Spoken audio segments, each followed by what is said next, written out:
আসসালামু আলাইকুম। Welcome back to my channel. সুপ্রিয় দর্শক, আপনারা সবাই কেমন আছেন? আশা করি সবাই অনেক বেশি ভালো আছেন। আলহামদুলিল্লাহ, আমিও ভালো আছি। আজকের পর্বে আপনাদের সাথে আমি শেয়ার করব হাতে মাখা ভুনা খিচুড়ির রেসিপি। হাতে মাখা ভুনা খিচুড়ির এই রেসিপিটি খেতে কিন্তু অসম্ভব মজা লাগে। আশা করি আপনাদের কাছে অনেক ভালো লাগবে। ভালো লাগার মতোই কিন্তু একটা রেসিপি। আমি কিভাবে গরুর মাংস দিয়ে হাতে মাখা ভুনা খিচুড়িটি রান্না করব সেই রেসিপিটি দেখতে থাকুন। তার জন্য আমি এখানে কিছু গরুর মাংস ছোট ছোট পিস করে কেটে নিয়েছি। 1 কাপ পরিমাণ পেঁয়াজ কুচি দিয়ে দিলাম, 1 কাপ পরিমাণ রসুন কুচি দিয়ে দিলাম, 1 টেবিল চামচ পরিমাণ আদা রসুন পেস্ট, 3টা তেজপাতা, 4 থেকে 5টা দারুচিনি, 5টা এলাচ, 10 থেকে 12টা কাঁচামরিচ চেরা,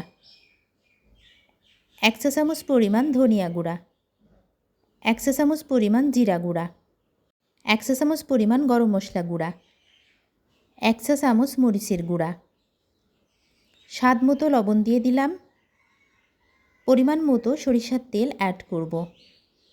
সবগুলো উপকরণকে হাতের সাহায্যে আমি খুব ভালোভাবে মাখিয়ে নেব। যারা যারা আমার ভিডিওটি দেখতেছেন কিন্তু লাইক দেন নাই, প্লিজ একটা লাইক দিয়ে দেবেন। এটাকে এখন আমি 30 মিনিটের জন্য রেস্টে রেখে দেব। খুব ভালোভাবে উপকরণগুলো মিক্সড করে নিতে হবে, তা না হলে কিন্তু ভুনা খিচুড়ির পারফেক্ট স্বাদ পাবেন না। এখন আমি 2 কাপ পরিমাণ সাদা চাল দিয়ে নেব।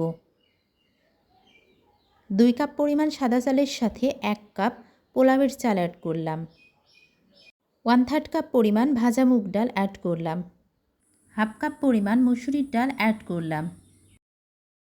আমার এই রেসিপিটি আপনারা যারা ফেসবুক থেকে দেখতেছেন প্লিজ আমার পেজটিকে ফলো করে দিবেন, আর যারা ইউটিউব থেকে দেখতেছেন প্লিজ আমার চ্যানেলটিকে সাবস্ক্রাইব করে দিবেন। ফিরে আসলাম 30 মিনিট পর। মাংসটাকে আমি ম্যারিনেট করে রেখে দিয়েছিলাম। খুবই দারুণ হয়েছে ম্যারিনেট করা মাংসের কালারটা। এখন আমি এই ডেস্কিটা চুলায় বসিয়ে দেব। মাংসটাকে খুব ভালোভাবে কষিয়ে নেব। মাংসতে কোনো পানি অ্যাড করার দরকার নেই। মাংস থেকে যা পানি বের হয়েছে আর তেল দিয়েছিলাম সেটা দিয়েই কিন্তু কষানো হয়ে যাবে মাংসটা। মাংসটাকে আমি কষিয়ে নিলাম। এখন চাল এবং ডালের মিশ্রণটা খুব ভালোভাবে ধুয়ে পরিষ্কার করে নিয়েছি। সেই ডেস্কির মধ্যে আমি মাংসগুলা ঢেলে দিলাম। এবার চামচের সাহায্যে খুব ভালোভাবে মিক্সড করে নেব।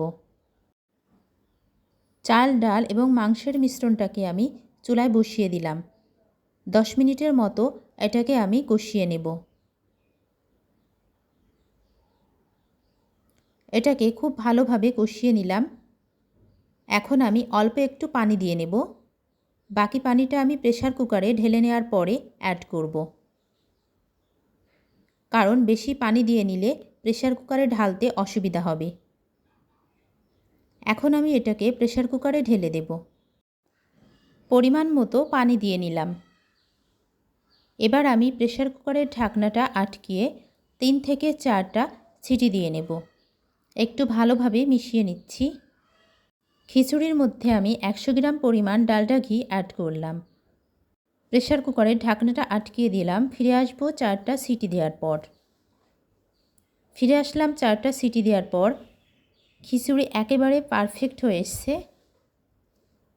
এখন আমি চারি সাইড থেকে খিচুড়িটা একটু মিক্সড করে নেব। তারপর সার্ভিং ডিশে পরিবেশন করে নিলাম।